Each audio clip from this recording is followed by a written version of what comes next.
राजा जफर साहब, बहुत खुशी की बात है और सेनेटर करीम ख्वाजा भी कह रहे हैं कि आर्मी चीफ की सेनेट में मौजूदगी से सियासी गैर यकीनी में अगर खत्म नहीं हुई तो कमी जरूर आई है। आप कैसे देखते हैं? मैं इससे इत्तेफाक करता हूं। आज जो सवाल जवाब हुए, आपको तमाम सवालों के जवाब मिल गए सेनेट के जो मुअज़्ज़ज़ अरकान थे उनको?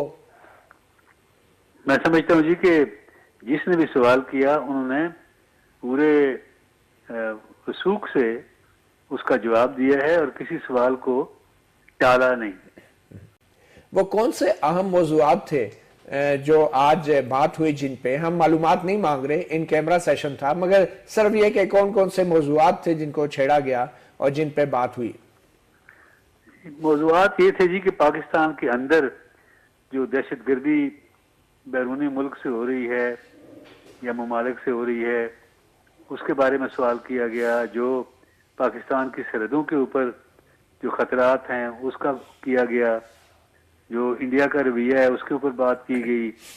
जो अमेरिका और इंडिया का नेक्सस है उसके ऊपर बात की गई। जो सऊदी अरेबिया और ईरान के तल्लुकात में कशीदगी है उसके बारे में बात की गई। राहिल शरीफ साहब के बारे में बात की गई कि वो वहाँ तशरीफ ले गए तो उससे कोई क्या फ़ायदा और क्या नुकसान होगा।